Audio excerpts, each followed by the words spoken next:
क्या पूछे आपने? मैं सीएम को नहीं, मैं अपने कार्यकारी अध्यक्ष को डिफेंड कर रहा हूं और इस गवर्नेंस को डिफेंड कर रहा हूं, क्योंकि ये पार्टी को मैंडेट है।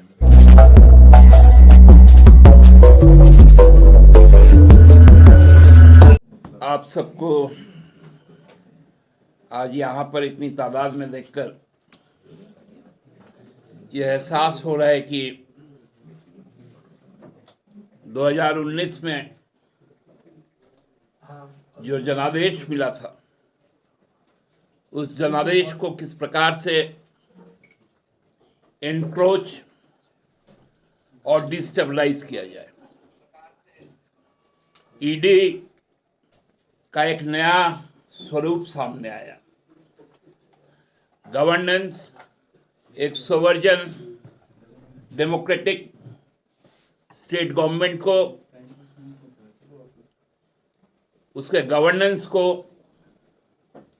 किस प्रकार एनक्रोच किया जाए, डिस्टेबलाइज किया जाए, उसकी एक पूरी परिकल्पना 2020 में रची गई। अनफॉर्चुनेटली 2020 और 21 पैंडेमिक का साल रहा। लोग सांसों के लिए तरसते रहे। केंद्र सरकार ने लोगों की सांसें छीनने के साथ साथ रोजगार भी छीना, व्यवसाय भी छीना, और अब जब उन्हें फुर्सत मिल गया, पूरे राष्ट्रीय स्तर पर तबाही मचाने के बाद,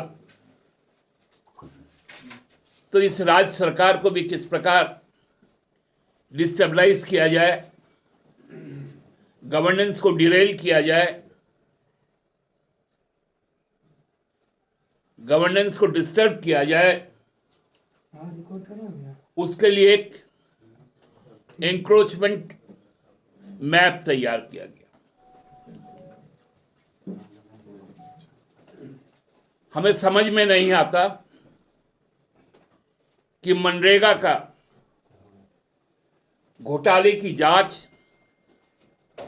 जो सीबीआई कर रही थी,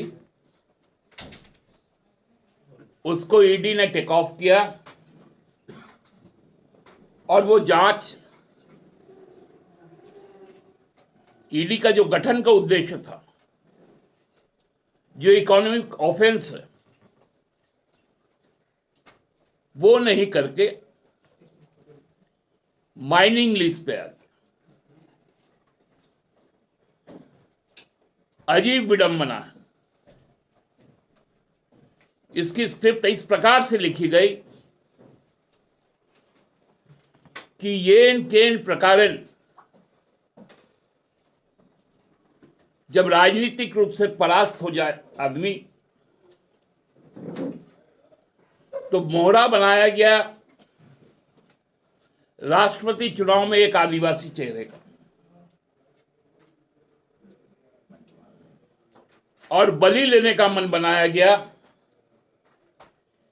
एक आदिवासी मुख्यमंत्री का।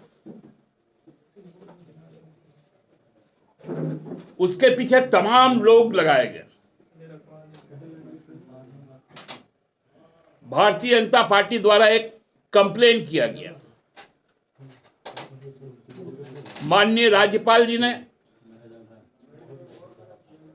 चुनाव आयोग से उसके पर मंतव्य मांगा।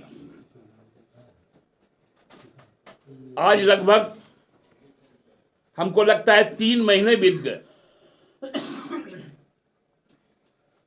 उस पर उनका कोई कमेंट तक नहीं आया।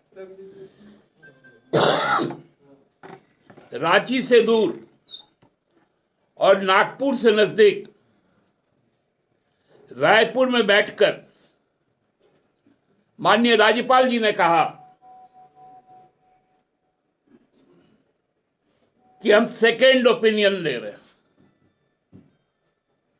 माननीय राज्यपाल महोदय, क्या हम लोग इतने मूर्ख व्यक्ति हैं क्या हम नहीं जानते कि आपको चुनाव आयोग से जो आया है रिकमेंडेशन, उस पर सेकेंड ओपिनियन किसका होगा? क्या कोई डॉक्टर या कोई वकील का कोई जब रिकमेंडेशन आता है तो क्या फिर से हम उसी को कहते हैं कि सेकेंड ओपिनियन दो?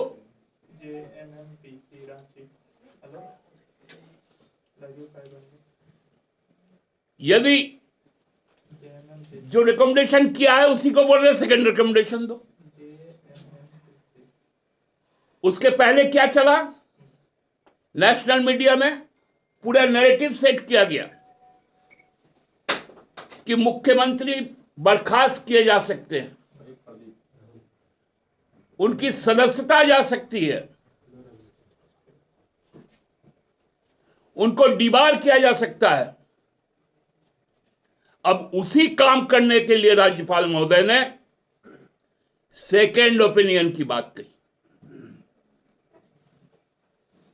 क्या चुनाव आयोग अपनी जो पहला फाइंडिंग है उसको बदल सकता है? या क्या राज्यपाल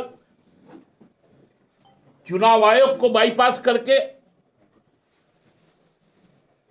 कहां से सेकेंड ओपिनियन लेंगे?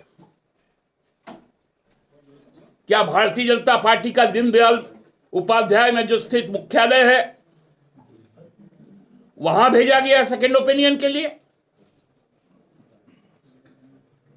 यह लोकतांत्रिक सरकार है और राज्यपाल महोदय का काम है संविधान में उनको जो स्थान दिया गया है वो है, जो आइन है, राज्यों को जो अधिकार प्राप्त है उसको संरक्षण देना।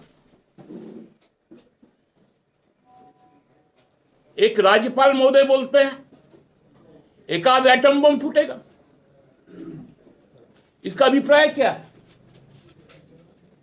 वो भी राजनीतिक व्यक्ति रहे, हम भी राजनीति करते हैं, उनको बताना पड़ेगा ये एटम बम क्या है। क्या लोकतांत्रिक सरकार को बर्खास्त करना एटम बम है?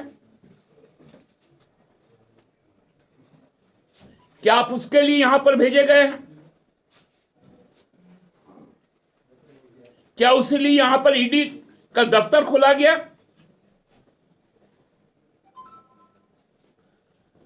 हर तरफ से जब लोग थक गए, सरकार गांव गांव तक पहुंचने लगी। आज भी माननीय मुख्यमंत्री यहां से लगभग 500 किलोमीटर दूर साहेबगंज में लोगों से एक दूसरे से बात कर रहे हैं, योजनाओं की समीक्षा कर रहे हैं, नई योजनाएं ला रहे हैं। उनके विधायक मंच से, और वो भी वरिष्ठ विधायक, वो सरकार के कामकाज की तारीफ कर रहे हैं। भारतीय जनता पार्टी का साहेबगंज जिले का विधायक वो माननीय मुख्यमंत्री का तारीफ कर रहा है, और यहां पर खोचर करने के लिए बाहर से आदमी बुला के रखें। एक एक झारखंडी, 3.5 करोड़ झारखंडी अपने नेता से संवाद स्थापित कर रहा है, अपने मुखिया से संवाद स्थापित कर रहा है, उसमें इन लोगों को तकलीफ हो रही है।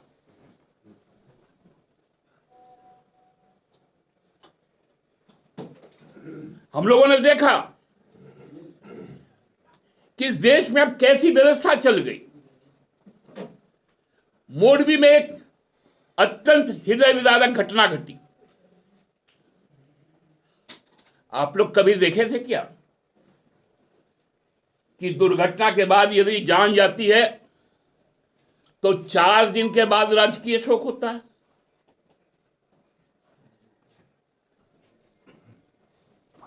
आदमी तो जिस दिन जिसकी जान जाती उसी दिन से शोकग्रस्त हो जाता है, और 4 दिन में तो वो संभल जाता है। यहां 4 दिन के बाद शोक इसलिए घोषित की गई ताकि प्रधानमंत्री जी वहां पर राजकीय कार्यक्रम कर सके। और हमको लगता है अब प्रधानमंत्री जी वहां पर अपना राजकीय कार्यक्रम जो राजनीतिक था, चुनाव के लिए था, वो समाप्त कर चुके हैं, और शायद आज या कल में वहां पर चुनाव की तारीख भी घोषित हो जाए। चुनाव आयोग भी इसीलिए बैठा है, इसलिए तो राज्यपाल को उम्मीद है हम दीवार करेंगे फिर से चुनाव आयोग से मंगवाकर, क्योंकि अब चुनाव आयोग स्वायत्त नहीं रह गया।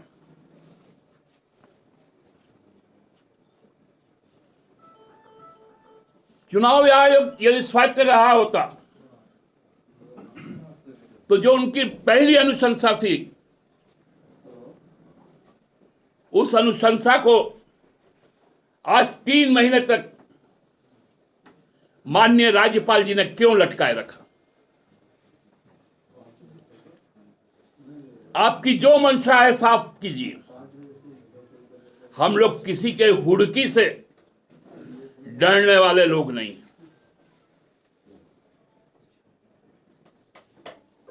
खनिज हमारा, ताकत हमारी, और राजनीतिक फुटानी तुम्हारी, ये नहीं चलेगा। हम लोग भी जानते हैं राजनीतिक मुकाबला कैसे किया जाए।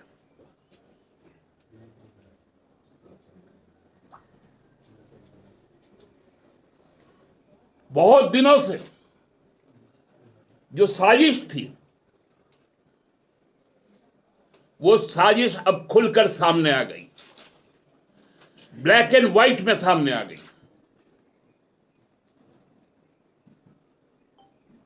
एक एक करके लोगों को ब्लैकमेल किया जा रहा है, कहानियां गढ़ी जा रही हैं ताकि सरकार विचलित हो जाए। क्योंकि मुख्यमंत्री को छत्तीसगढ़ भी जाना है आदिवासी महोत्सव में। बनाने का तो बना दिए आदिवासी राष्ट्रपति, लेकिन कितना नफरत है आदिवासी समाज से, वो भारतीय जनता पार्टी का झलक के सामने आ गया। कि परेशान करो, डराओ, लेकिन सिद्धू कान्हू का वंशज, बिरसा मुंडा का वंशज, वीर बुधू भागत का वंशज, शेख भिखारी का वंशज, टिकैत उमराव का वंशज और शिबू सोरेन का बेटा आपसे डरने वाला नहीं। जहां चाहो हमसे वहां राजनीतिक तौर पर हम मुकाबला करने को तैयार हैं। जो करना है आप कर लो। अब तक का राज्य गठन के बाद सबसे बड़ा जनादेश हेमंत सोरेन के नेतृत्व वाली गठबंधन सरकार को मिला। यही बर्दाश्त उनको हो नहीं रहा है। इसलिए आप लोग तैयार रहिए। हम लोग भी अब लंबे संघर्ष के लिए तैयार हो रहे हैं। अब सड़क से लेकर सदन तक झारखंड मुक्ति मोर्चा के कार्यकर्ता नजर आएंगे। बहुत जल्द हमारे उसी रूप में, उसी तेवर को आप देखेंगे जो 4 दशक तक हम लोगों ने निभाई और झारखंड को अलग किया। हम इतने जल्दी हार मानने वाले लोग नहीं हैं। हम उन्हें बताएंगे कि आपने गलत नंबर डायल किया। आज इसी बात को आप लोगों से कहना था, हमने कह दिया और अब हम आगामी दिनों के आंदोलन के लिए अपनी तैयारी कर रहे हैं, गोलबंदी कर रहे हैं। वो स्वरूप भी आप लोगों को बहुत जल्द सामने में मिलेगा। दादा कल मुख्यमंत्री जाएंगे ईडी दफ्तर? यदि उनके पास में समन आया है तो निश्चित तौर पे उनके जो विधि विशेषज्ञ हैं उनकी जो सलाह होगी उस अनुरूप माननीय मुख्यमंत्री जी निर्णय लेंगे। दादा कल सभी कार्यकर्ताओं को कॉल किया है आप लोगों ने एकजुट होने के लिए? हम लोगों ने कॉल नहीं किया, लोगों में आक्रोश है। लोग हमसे बार बार पूछ रहे हैं। हमने कहा कि चूंकि अब हेमंत जी लौटेंगे, उसके बाद यूपीए विधायक दल की बैठक भी है, उस बैठक में क्या निर्णय होता है उसके पश्चात ही कुछ सामने बातें आएंगी। तो कल अगर मुख्यमंत्री जाएंगे तो पार्टी अपने तरफ से कुछ तैयारी करके रखी है कि कार्यकर्ता क्या हर जगह उसका प्रोटेस्ट करेंगे या घेराव? जैसे राहुल सोनिया गांधी गई थी तो कांग्रेस वाले लोग किए थे। देखिए, हम किसी पार्टी का अनुकरण की बात नहीं करते हैं।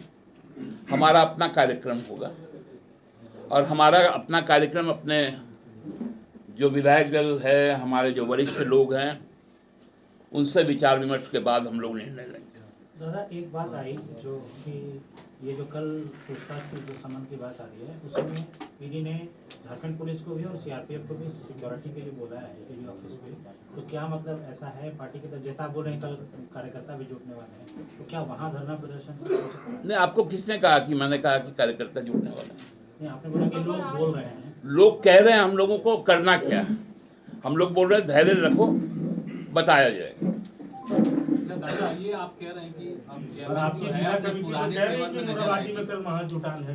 आपकी जो जिला कमेटी है उसका तो कहना है कि कल सब लोग जुट रहे हैं हम लोग। अब ये जिला कमेटी का निर्णय आप केंद्रीय समिति से पूछ रहे हैं उससे अलग नहीं, पार्टी से तो अलग नहीं है ना? नहीं, ठीक है, वो सब कार्यकर्ता स्वतंत्र है, अपना निर्णय ले लें। दादा ये आप कह रहे हैं कि सड़क से लेकर सदन तक जेएमएम नजर आएगी संघर्ष करते हुए और जो पुराने दिन हैं वो अब झलक को दिखेगी। तो आप क्या कह रहे हैं कि सड़क पर भी आप रहेंगे और अब सदन के अंदर भी जो आपको बहुमत मिली है उसके आधार पर आप लड़ते रहेंगे? ये सब जो चल रहा है संबंध देना, ईडी की कार्रवाई और बाकी कार्रवाई, वो अपने अलग रहेगी, आप अलग एक संघर्ष की तरफ बढ़ेंगे? निश्चित तौर पे देखिए, सदन की जो लड़ाई है वो सदन में रहेगी और सड़क हमारा प्यारा जगह है, हम सड़क पर रहेंगे। बहुत ज्यादा वातानुकूलित कमरे में रहने वाले लोग हम लोग नहीं। हम लोगों को अच्छा लगता है जंगल झाड़, नदी नाला, पहाड़ पठार, वहां रहना ज्यादा अच्छा लगता है। बाबूलाल जी ट्वीट करके कह रहे हैं कि कहीं ऐसा ना हो कि गिरफ्तार हो जाए और एक नया इतिहास बन जाए, कोई पद पे कुर्सी पर रहता हुआ मुख्यमंत्री गिरफ्तार हो जाए। इससे अच्छा है कि पहले पद त्याग देना। नैतिकता के आधार पर तो यही तो मामला है कि ये स्क्रिप्ट लिखने वाले ने क्या लिखा है, ये तो बाबूलाल जी कर रहे हैं। ये तो स्वीकार कर रहे लोग कि हम लोगों ने ये स्क्रिप्ट लिख कर रखा है। तो बताइए, एक लोकतांत्रिक सरकार को इससे ज्यादा क्या एनक्रोच हो सकता है और क्या डिस्टेबलाइज किया जा सकता है? यही तो ईडी का नया नाम है। अब बाबूलाल जी और एक सांसद ईडी चला रहे हैं।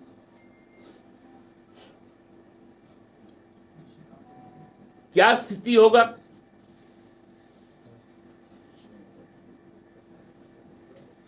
ईडी की कार्रवाई इन दिनों कई राज्यों में हुई है और वो कार्रवाई सत्य भी साबित हुई है। जैसे बंगाल की अगर बात करें तो कई करोड़ों रुपए भी वहाँ पे मिले। तो झारखंड में जिस तरह से ईडी कार्रवाई कर रही है, तो उसको आप किस तरीके से देखते हैं? क्या ईडी का आप विपक्षी पार्टी का क्या राय है, आपका क्या राय है?